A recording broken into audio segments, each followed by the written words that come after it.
Assalamualaikum warahmatullahi wabarakatuh. Hari ini kita akan melihat museum panoramik yang ada di Istanbul, Turki, yaitu museum yang menceritakan bagaimana proses penaklukan kota Konstantinopel yang dipimpin oleh Muhammad Al-Fatih, tepatnya di Museum Al-Fatih. Nah, kita akan melihat miniaturnya dan kemudian kita akan melihat langsung bagaimana proses penaklukan. Sebelumnya, jangan lupa untuk subscribe dan klik tombol lonceng untuk mengikuti video ini. Bapak, ini sultan nomor 7. Kemarin kita jalan-jalan di Istana Topkapı. Ini dibangun oleh Sultan Mehmet. Oke? Apa lagi? Grand Bazar, Istanbul University. Apa lagi? Masjid Eyüp, Masjid Fatih. Dibangun oleh dia. Jadi beliau bicara 5 bahasa, dia belajar insinyur. Oke?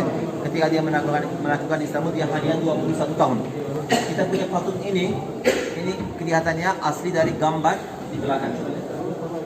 Gambar itu dilukis oleh pelukis Itali. Namanya Bentili. Bentili menulis gambar sultannya ketika dia jalan-jalan di Istanbul. Dan dia juga mirip bapak-bapaknya, kelihatan mirip. Ini dari Sultan Osman juga. Ya, keturunan paling lama di sejarah, kemarin saya bilangnya 34 sultan nomor 7. Nama aslinya Sultan Mehmet pertama, tapi setelah menaklukkan banyak tempat dia disebut Fatih. Fatih artinya penakluk. Jadi Fatih sebetulnya nama panggilan, bukan nama asli. Jadi Fatih Sultan Mehmet yang penakluk artinya. Mau ambil foto untuk sebentar? Sudah. Ya, sudah. Kalau sudah beres kita mau turun. Turun ya. Mau foto?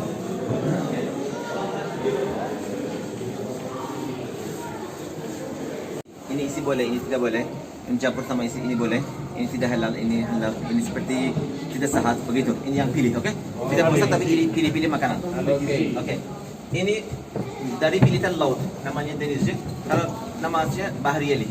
Ya. Sekarang dari kapal saya memperlihatkan satu museumnya. Dari baju begini, meriam dari kapal memperlihatkan disimpan di museum laut ini. Jadi bajunya begini. Ini petugas di kapal. Ini Kapten Pasha ini seperti high ranking, kayak menteri atau asisten sultan mungkin, atau disebut vizir juga, oke? Jadi yang dekat sultan, asisten sultan atau menteri sultan. Maju. Ini silatar A. Ini bertanggung jawab dengan alat-alat militer, kayak panah, pedang, batu yang mana lebih baik dari sama militer Utsmani. Mereka yang pilih, oke? Dia bukan komandan tapi yang dia pilih barang-barang militer, alat-alat militer yang dipilih. Oke, ini Sipahi. Ini satu pasukan khusus, mereka pintar. Jadi cara gajinya menarik sekali. Kayak contoh, ada satu tanah besar, contoh 80 hektar, itu dibagi sama 100 orang begini. Jadi mereka tidak punya gaji, tanah itu dia punya. Tadi keluarganya menanam bibit sayuran buah. Nanti di tanah itu mereka jual buah dan sayuran, jadi menghasilkan uang seperti itu. Bingo. Ya, dia tidak punya gaji, dia punya tanah, oke? Tapi harus menanam sendiri. Ya. Bingo. Sipahi. Ini juga salah satu militer asli. Sipahi. Mereka Sipahi. berdisiplin. Tapi ini lebih pintar. Ini juga antara komandan dan militer, antara tentara dan militer. Antara komandan, maaf. Bajunya juga asli. Ini Yeniçeri. Mereka pintar sambil naik kuda pakai panah. Oke? Ini yang pakai 40 kali per menit. Ya, bajunya begini. Oh, mereka juga kemana? pintar ketika mereka melakukan Istanbul. Ini yang paling profesional, paling bantu. Pemana 40 kali per menit. Ini juga Janissary. Ketika ada macam festival, hari besar, hari raya, atau setiap 3 bulan, mereka mendapat gaji. Jadi mereka pakai baju festival di sini. Tolong ke sini, tolong, jadi orang lain bisa lewat. Maaf. Janissary terakhir Ini yang apa? Kalau ada tamu datang di istana, ini yang kasih kabar kepada sultan. Ya, ini berkomunikasi antara tamu duta besar dan sultan. Ini siapa? Ini juga semacam inspektor. Ini yang inspek. Janissary. Iya. Janissary. Ya.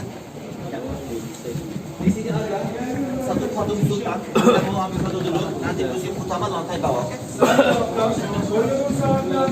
Oke? Asli Istanbul. Oke? Tapi ini pelukis zaman dulu. Ini benteng Istanbul. Oke? Tadi sekarang kita di mana posisi kita? Di sini. Kenapa museum dibangun di sini? Kenapa? Karena sebelum penaklukan Sultan Mehmet berdiri di sini sama militer. Ketika ada penaklukan, Sultan masuk ke kota, Sultan masuk dari sini ke kota. Jadi karena Sultan Mehmet masuk dari sini, museum ini dibangun di sini. Ya. Tadi kita lihat benteng di laut ya. Ketika Sultan Mehmet menggabung Istanbul, kapal-kapalnya berhenti di sini sama meriam dia bom benteng. Bagian ini juga ada banyak benteng, banyak meriam dia mengebom benteng. Tapi seharusnya Sultan menghancurkan benteng di sini. Tapi dia tidak bisa. Kenapa? Karena kapal-kapal tidak bisa masuk ke muara. Tadi kita naik kapal dari sini, bisa ingat? Kita keluar dari muara dan jalan-jalan di Selat Bosphorus. Ini Selat Bosphorus, selat ini Laut Marmara, ini muara. Jadi besi rantai tidak biarin kapal-kapal masuk. Oke? Jadi Sultan Mehmet harus bom benteng di sini. Tapi kapal-kapal atas kapal ada benteng, maaf, ada meriam. Jadi kapal harus masuk ke sini. Tapi tidak boleh. Jadi Sultan Mehmet memotong semua pohon-pohon di bukit. Dia taruh minyak zaitun, oke, atas kayu-kayu. Nanti dari Selat Bosphorus kapal-kapal dibawakan sama sapi dan militer dari bukit ke muara. Ya. Jadi kapal-kapal sampai sini, di sini kapal bom benteng di sini. Ya. Jadi besi rantai ini sia-sia sebenarnya. Ya, ini cerita lucu di sejarah.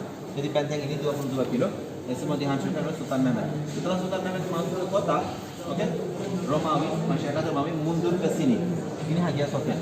Jadi masyarakat mundur ke sini, mereka percaya Hagia Sophia dijaga oleh malaikat untuk Kristen. Jadi mereka percaya orang Muslim, orang asing tidak bisa masuk ke Hagia Sophia. Ya. Tapi Sultan Mehmet masuk ke Hagia Sophia juga. Dia maafkan semuanya orang masyarakat Romawi. Nanti dia kasih keamanan untuk orang Kristen. Katanya Anda boleh sholat atau ibadah di tempat gereja juga. Tapi Hagia Sophia menjadi masjid. Dan setelah penaklukan, militer Utsmania pertama kali sholat Jumatan di dalam Hagia Sophia. Nanti mereka membangun empat menara di sini. Jadi sholat Jumat pertama kali sholat di sini. Dan Sultan Mehmet juga naik mimbar, dia ceramah kepada militer di dalam Hagia Sophia. Jadi kota ini menjadi kota Muslim tahun 1453. Karena nama museum ini Museum Panorama atau Museum 1453. Ada satu gambar di sana, coba lihat. Ini dari dinding gereja. Dinding gereja. Yang di sebelah kiri Sultan Mehmet, yang di sebelah kanan baju kita ini pendeta. Jadi di sini maksudnya ini dari gereja asli. Jadi mereka menjelaskan Sultan Mehmet kasih keamanan untuk kita. Ya, ini keamanan untuk Sultan. Jadi dia kasih sertifikat, katanya Anda boleh hidup di sini seperti orang biasa. Ke sini bawa satu gambar lagi. Ini ada satu kastel. Kastel ini dibangun oleh Sultan Mehmet. Hari pertama kalau dia ingat, saya memperlihatkan dari jembatan. Bisa ingat? Ya. Itu dari sini berapa kilo jauh? Hampir 10 kilo jauh dari sini. Tapi ini tempat persiapan militer. Ini pusat militer. Militer tidur di sini, istirahat di sini. Kalau militer ini adalah kota Istanbul. Kalau militer perlu bantuan atau sandaran, dari sini mereka kirim militer lagi. Atau mereka perlu makanan, dari sini dikirim, alat perang dikirim dari sini. Jadi ini seluruh kastel dibangun dalam 3 bulan. Ya. Ini namanya Kastel Rumeli. Ini besar sekali. Ini menara kastel paling luas di dunia. Menara kastel paling luas. Ini juga dibangun oleh Sultan Mehmet dalam 3 bulan. Jadi ini semacam persiapan untuk penaklukan Istanbul. Jadi 1 tahun sebelum penaklukan dia membangun kastel di sini. Ini di pinggir Selat Bosphorus yang dekat jembatan kedua. Ketika kita keluar dari bandara saya memperlihatkan itu. Ya, sebagian bisa ingat. Oke, Bapak-bapak. Sekarang kita mau turun ke bawah, lantai bawah. Ada satu bagian tertutup, oke, tapi ada satu kubah. Di atas kubah itu ada gambar-gambar awan, matahari. Di sekitar ada benteng, gambar benteng. Ada meriam, ada militer Utsmania atas gambar-gambar. Oke, ini semuanya dibangun, dilukis atas kubah. Tapi kalau kita masuk, itu cahaya sekali, kita merasa seperti tempat terbuka. Itu tertutup, nanti itu dilukis oleh 10 artis, 10 pelukis, 9 dari Turki, 1 orang asing. Ya, jadi ini menjelaskan untuk supaya merasakan suasana penaklukan Istanbul. Oke? Ya. Jadi ini museum panorama paling pertama di dunia. Museum full panorama paling pertama di dunia, bukan tahun 2009. Oleh Presiden Turki namanya Erdogan, ya. Jadi oleh pemerintah itu dibangun. Tapi saya bilang kenapa dibangun di sini museumnya? Karena ini tempat Sultan Mehmet berdiri dan masuk ke kota. Oke? Ya. Sekarang kita mau merasakan penaklukan Saat ini kita sedang berada di Museum Panoramik yang menggambarkan bagaimana Sultan Mehmed atau kita kenal sebagai Muhammad Al-Fatih menaklukkan Konstantinopel. Nah, di Museum Panoramik ini dilukis oleh 10 orang dan 9 dari Turki, yang satunya dari orang asing. Museum Panoramik ini museum pertama di dunia yang diresmikan oleh Erdogan, presiden Turki, di tahun 2009. Nah, bisa kita lihat gambarnya sangat 3D sekali. Jadi gambarnya 3D dan berbentuk seperti kubah. Bila 3D, bisa lihat ini dia lukisan.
Salah satu miniatur meriam yang dibuat oleh Sultan Mehmed atau Muhammad Al-Fatih yang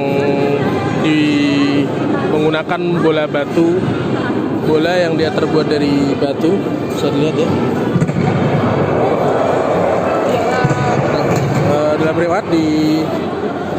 Dalam riwayat dijelaskan bahwa bola batu ini berukuran 500 kg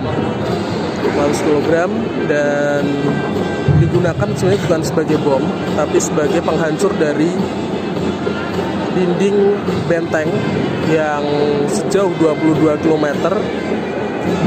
Dikenal di dunia bahwa benteng dari Konstantinopel adalah benteng yang terpanjang kedua setelah benteng Cina, sepanjang 22 km. Dan tadi sudah dijelaskan beberapa di bawah bagaimana kemudian kapal-kapal besar dari Sultan Mehmed yang dia diangkat di atas bukit. Kemudian dia di kapal ini di atasnya ada meriamnya, lalu meriam itu digunakan untuk menghempaskan bola-bola batu yang berukuran 500 kilo untuk menghancurkan setiap dinding dari benteng.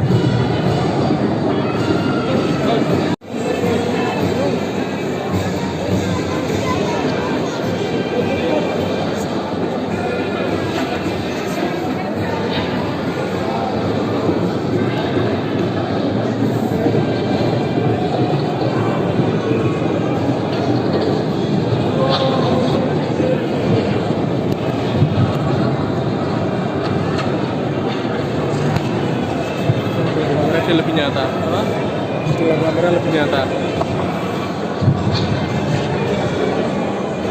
Lihat, beda.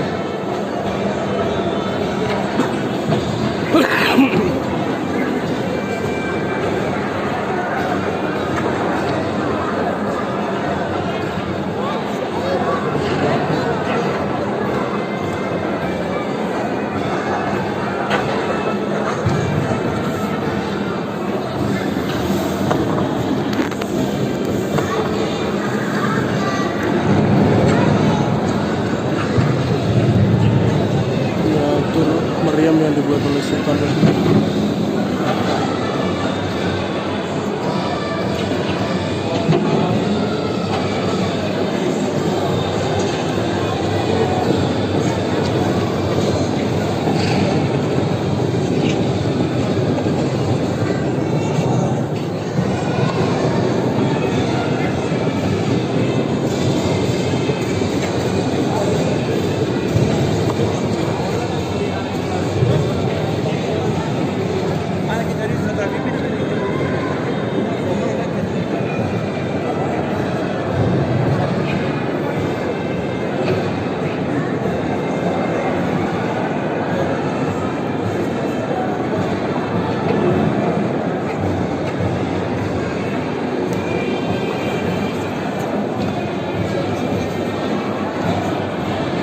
عبد صورني معه. السلام عليكم. Waalaikumsalam. السلام جنبك. هذا ما شاء الله. ويلكم برو. حبيبي.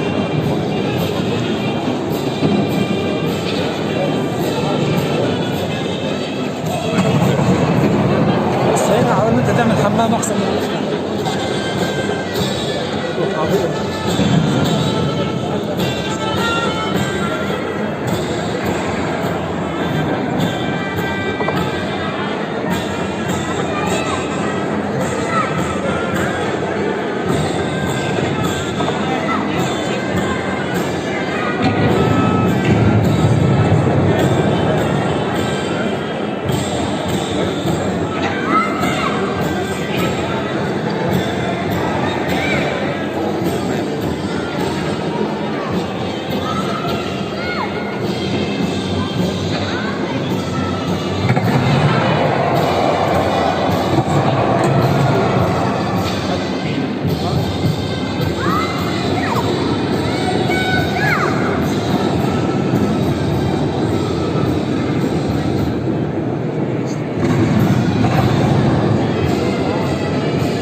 Ada yang menarik dari penghancuran atau penaklukan kota Konstantinopel. Kalau kita kenal beberapa strategi yang dilakukan oleh Sultan Mehmed, yaitu menaikkan kapal menuju ke perbukitan, lalu kemudian membawa beberapa meriam yang diisi dengan batu-batu berukuran 500 kilo, batu yang diempaskan untuk menghancurkan meriam. Tapi ada beberapa strategi, walaupun itu strategi tidak berhasil. Salah satunya adalah membuat terowongan bawah tanah yang menuju ke tengah benteng Konstantin saat itu. Nah, ini bisa kita lihat bagaimana ada orang-orang yang kemudian dia menggali tanah yang dia bertujuan untuk masuk ke dalam benteng dari dalam tanah.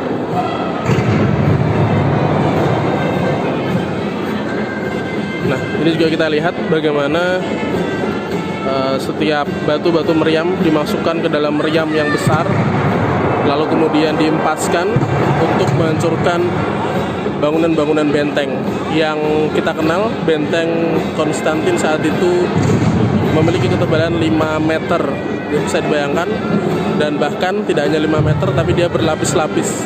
Benteng itu sendiri berlapis-lapis. Benteng pertama dia dibangun, kemudian ada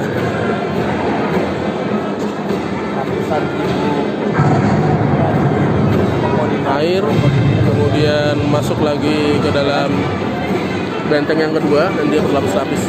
Karena ada benteng 22 km. menggali patung dengan galiannya pramugari yang maju ke depan.